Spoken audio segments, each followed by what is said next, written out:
Beneath the stars, where silence reigns and shadows stretch, there are tales too chilling to ignore. Tonight, we delve into three harrowing accounts of alien abductions, stories that blur the line between reality and nightmare. From mysterious lights to vanishing memories, these encounters will leave you questioning what might be watching from above. Are you ready to face the unknown? First story. Elliot's encounter was something he could never have anticipated. Elliot was a man of routine. His farm, nestled deep in the Midwest, was his entire world. On an unusually quiet summer night, the cicadas having silenced their song and the wind stilled, Elliot's ancient radio burst into static. The interference was unlike anything he'd heard before, a rhythmic, pulsing beep that sent shivers down his spine. He adjusted the dials, but the sound grew louder, more insistent. Then, from outside, a faint glow lit the horizon, pulsing in time with the beeping. Curiosity and dread mingled as he grabbed his flashlight and trudged into the cornfield. The stalks swayed gently, though there was no breeze. The deeper he ventured, the more the air thickened with an oppressive hum that seemed to crawl beneath his skin. At the heart of the field, he stumbled upon a perfect circle of flattened corn. The edges were singed, the stalks blackened as if scorched by an immense heat. At the center lay a smooth obsidian object, no larger than his fist, pulsating with an eerie inner light. As he crouched to examine it, a beam of light shot down from above, blinding and cold. His breath hitched as the force of it lifted him off the ground. He clawed at the air, his flashlight tumbling into the dark. The last sound he heard before blacking out was the high-pitched whine of the beeping, accelerating into a deafening crescendo. Elliot awoke in darkness. He was lying on a metallic surface, his limbs strapped down by something unseen. A faint glow illuminated the room, revealing smooth, featureless walls that seemed to pulse like a living thing.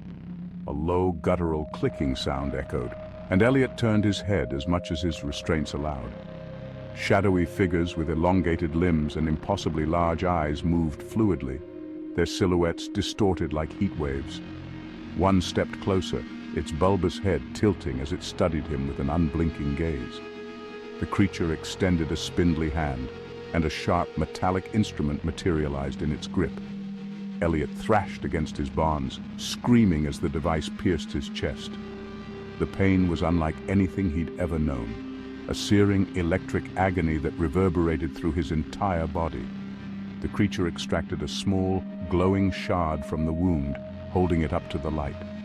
Elliot's vision blurred, but he could make out symbols flashing in the air, alien, shifting glyphs that burned into his mind. His vision narrowed and then went completely dark as he lost consciousness.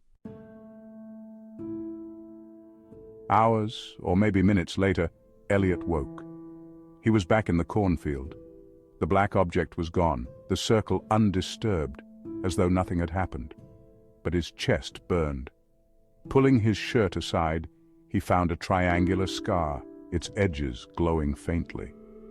As he staggered home, the rhythmic beeping echoed faintly in his mind. It grew louder every night, a constant reminder that they weren't done with him, and that someday they would return. Second story. The desert stretched endlessly, its flat expanse illuminated only by the pale glow of a crescent moon. Nina gripped the steering wheel as her friends, Marcus and Claire, dozed in the back seat. They'd been driving for hours along a desolate highway, their car slicing through the stillness of the Nevada desert. The silence was unnerving, broken only by the hum of the engine and the occasional rustle of wind through the cracked windows. Nina fiddled with the radio, but every station hissed with static. That's when the engine stuttered. The car sputtered violently before dying altogether, the headlights flickering out, leaving them stranded in darkness. "Not now," Nina muttered, turning the key in vain. The engine refused to respond, and the desert seemed to close in, oppressive and suffocating. Marcus stirred, his brow furrowing. "What's going on?" he asked. "Car died," Nina responded. As Nina continued to try to restart the engine, Claire sat up, rubbing her eyes. "Why is it so quiet?" Claire asked.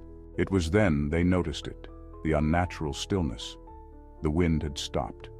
Even the insects seemed to have gone silent, leaving only a profound, all-consuming emptiness. A low hum broke the silence. Faint at first, but steadily growing louder. It vibrated through the air, setting their teeth on edge. "What is that?" Claire whispered, her voice trembling. Nina glanced out the window and her breath caught.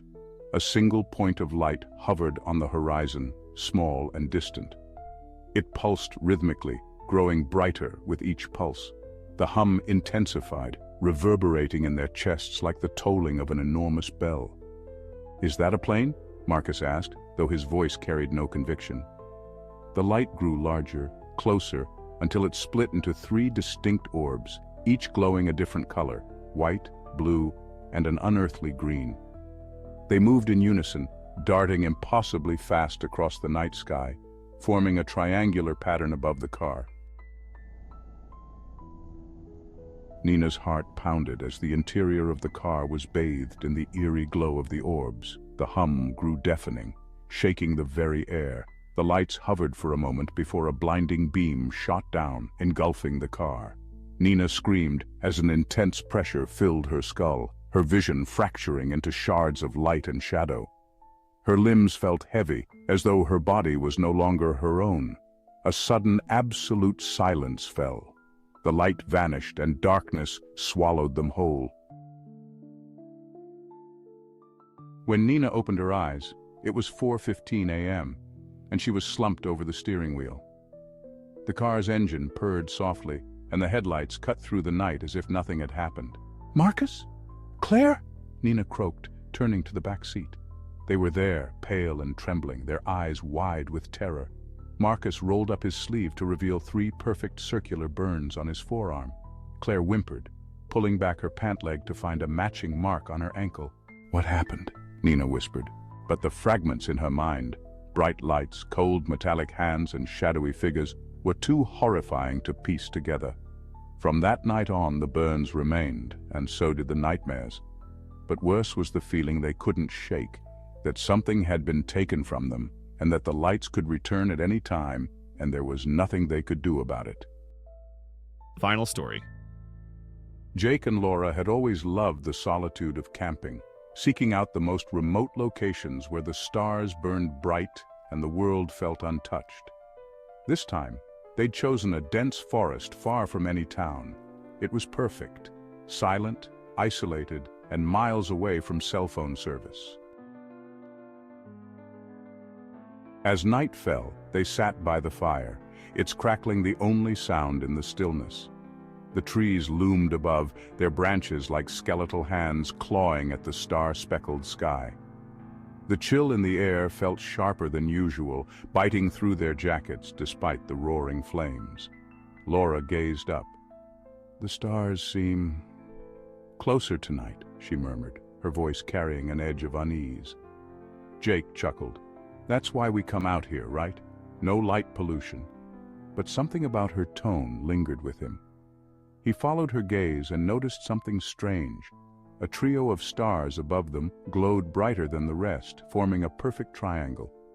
They didn't twinkle like stars should. Instead, they pulsed, almost rhythmically, as if alive. "Do stars move like that?" Laura asked. Jake squinted. The lights were drifting, imperceptibly at first, but then with undeniable purpose. They weren't stars. The fire suddenly flickered and died, plunging them into darkness. Jake fumbled for the flashlight, but when he turned it on, the beam only illuminated a thick, swirling mist creeping in from the trees. "Let's get inside the tent," Jake said, trying to mask the tremor in his voice. Laura nodded, her face pale, and they hurried into the small tent, zipping it shut behind them.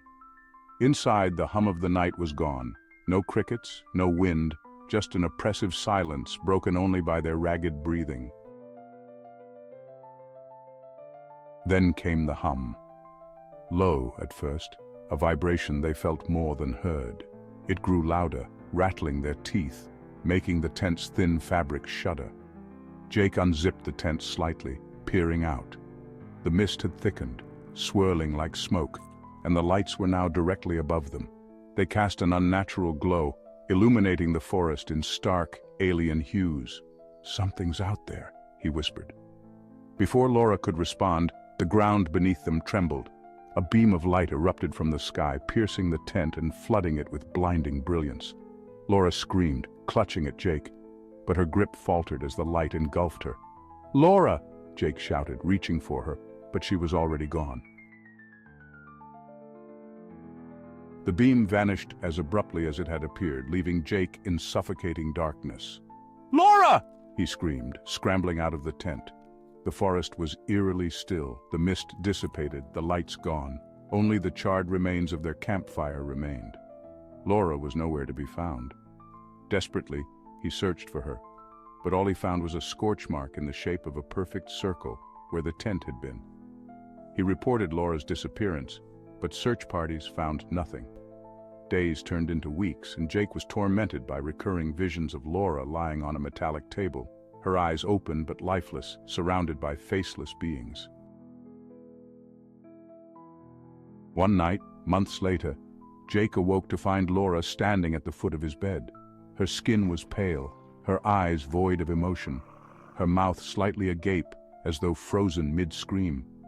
"Laura," he whispered, reaching out. She vanished before his hand could touch her, leaving behind a faint hum that lingered in the air. On his wall, a message had been burned into the paint. "It's not over." 3 stories, 3 encounters, and endless questions. Are these accounts of alien abductions mere fabrications, or is there truth hidden in the terror? The next time you gaze up at the night sky, remember, what you see might be gazing back at you. Thank you for joining us on this journey into the unknown. If these stories sent chills down your spine, let us know by hitting the like button and sharing your thoughts in the comments. Don't forget to subscribe to Whispers of the Moon for more terrifying tales and mysteries. Until next time, stay safe and keep an eye on the skies.